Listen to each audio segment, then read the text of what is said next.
We are continuing with our new series of pre-election reports today on Korea's 5 major presidential candidates.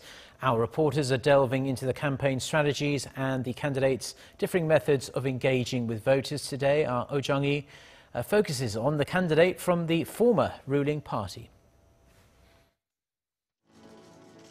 The man in red, always sporting a tie in his signature color. Joon-pyo, candidate for the Liberty Korea Party, has worn red ties all throughout his political life, representing his passion for pure and honest politics. After more than 20 years in the public eye, he is now running for Korea's top office, Cheong Wa Dae. The 62-year-old is the former governor of Gyeongsangnam-do Province. He was a prosecutor from the mid-80s to the mid-90s and entered politics in 1996 as a lawmaker with the New Korea Party, a predecessor of the Liberty Korea Party.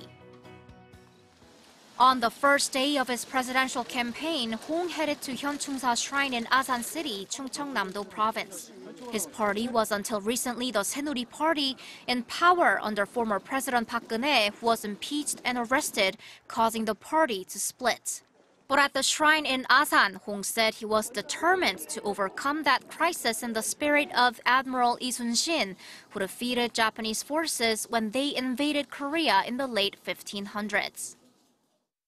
Hong says he wasn't born with a silver spoon in his mouth like some might think. His father worked as a low-paid janitor and his mother was illiterate. That's part of why he says he's always dreamed of eradicating inequality. I will end this vicious cycle where rich people in Gangnam get richer, while ordinary citizens are worse off. I will make a country where ordinary people can thrive. To build a rapport with the average citizen, Hong visits 4 or 5 of Korea's traditional markets every day.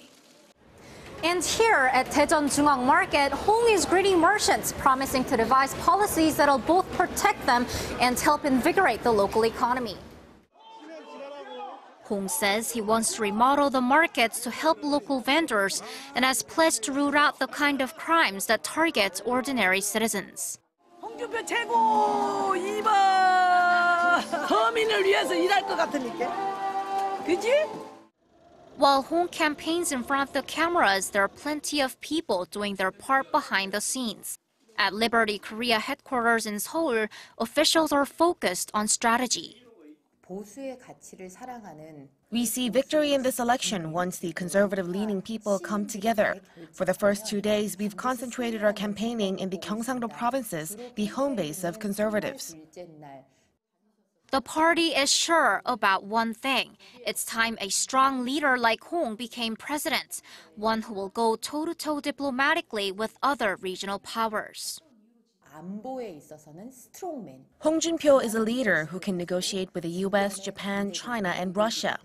Also, he wants to lay out his economic vision with a truly charismatic appeal to the public, not walking on eggshells like previous leaders have.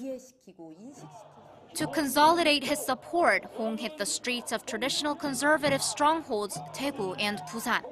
He highlighted his hardline stance against North Korea and stressed that he will keep the country safe.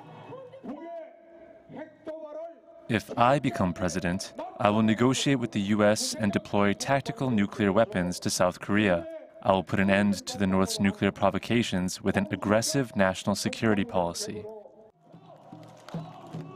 The crowd in Busan appeared very enthusiastic about the ideas he put forward on security and job creation.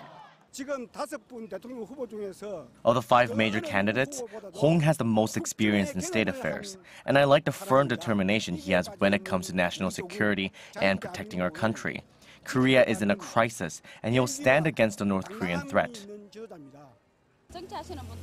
I thought that politicians' lives would be completely different from ours, but listening to Hong's story, I see it's really not much different. I have a feeling he will look after ordinary citizens like us. Hong's campaign plans to march on across the country with an emphasis on strength and charismatic leadership, balanced by closeness to ordinary people. Oh Jung-hee, Arirang News.